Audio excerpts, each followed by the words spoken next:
পৃথিবীর সবচাইতে দামি বস্তু হচ্ছে সময়। তোমাকে সময় দিচ্ছি মানে আমার জীবনের সবচাইতে বড় একটা অংশ আমি তোমাকে দিচ্ছি। যা এই পৃথিবী লণ্ডভণ্ড হয়ে গেল আমি আর কখনো ফেরত পাবো না। তাই সময় থাকতে সময়ের মূল্য বোঝো। সময় থাকতে সময়কে অপচয় না করে সময়ের মতো সময়ের কাজ করো, সময়ের মতো সময়কে মূল্য দিতে শেখো। সময় কারোর জন্য অপেক্ষা করে না, সময় তার সময়ের গতিতে চলে।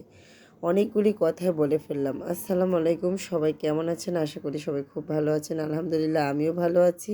ছাদে আজকে রৌদ্র দিয়েছিলাম, জিরা, তারপর হচ্ছে শুকনা মরিচ, আর এদিকে মেথি।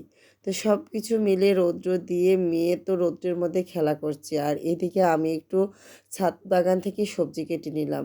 ভাবা যায় এই সিজনে কচি কচি পুঁই শাক এত সুন্দর ফ্রেশ, এই যে চুয়া গাছের সাথেও পুঁই শাক গাছ উঠে আছে এবং টমেটো গাছের সাথে, লাউ গাছের সাথে, এগুলি দেখে না আমি অনেক বেশি এক্সাইটেড কবে এগুলি আমি রান্না করে খাবো। তো যখন একটু বড় হয়েছে আজ আমি উঠিয়ে নিলাম, এগুলি আজকে মজা করে রান্না করব, সেই রেসিপিগুলি আজকে আপনাদের সাথে শেয়ার করব। আশা করি সবার খুব ভালো লাগবে। এদিকে আমি যে কতবার এই সিজনে লাউ গাছ লাগালাম তার তো কোনো হিসাবই নেই।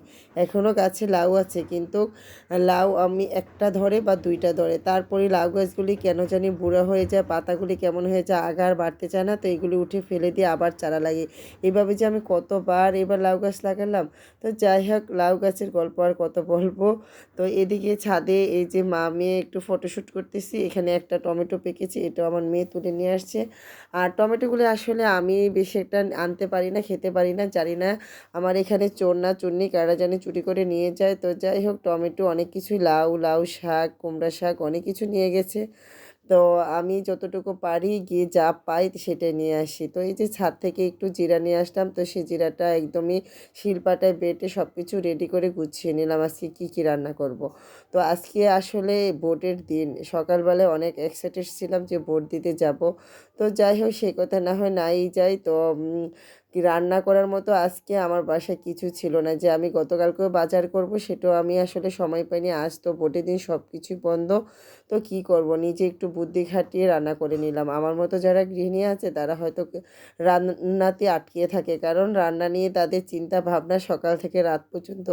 তো আসলে একটা না একটা কিছু ব্যবস্থা করে রান্না করার নামই হচ্ছে গৃহিণী। তো আমিও আজকে এই যে যা কিছু ছিল তা দিয়েই গুছিয়ে গাছিয়ে রান্না করে নিলাম। এখানে সিম গাছ থেকে নিয়ে আসলাম, লাউ শাক, পুঁই শাক দিয়ে, আলু দিয়ে, শুটকি দিয়ে রান্না করলাম, মজার একটা রেসিপি হয়ে গেল। তারপরে ডিম বোনা করলাম, ছেলের জন্য ডাল রান্না করলাম, কারণ ডিম আর ডাল আমার একদমই পছন্দ না। এটা দিয়ে আমি এক মানে মুঠো ভাতও খেতে পারবো না, তার জন্য আমার পছন্দ অনুযায়ী আমি একটু শুটকি রান্না করে নিলাম। তো যেদিন মাছ মাংস কিছুই থাকবে না সেদিন আমি এরকম ঝটপট করে বুদ্ধি খাটিয়ে আমার এবং বাচ্চাদের পছন্দের অনুযায়ী কিছু রান্না করে ফেলি। তো এটা মনে হয় আমার মতো প্রত্যেকটা মা বা গৃহিণী এটাই করে, যে বাচ্চারা যেটা পছন্দ করে সেটাই রান্না করতে পছন্দ করে। তো যাই হোক, সবাই ভালো থাকবেন, সুস্থ থাকবেন। আমার ভিডিওগুলো যদি ভালো লাগে লাইক কমেন্ট শেয়ার দিয়ে আমার পাশে থাকবেন। প্রতিদিন যারা আমার ভিডিওগুলো শেয়ার দেন, লাইক করেন এবং ভিডিও রিলেটেড কমেন্ট করেন তাদেরকে অসংখ্য ধন্যবাদ। আজকের মতো বিদায়, আল্লাহ হাফেজ।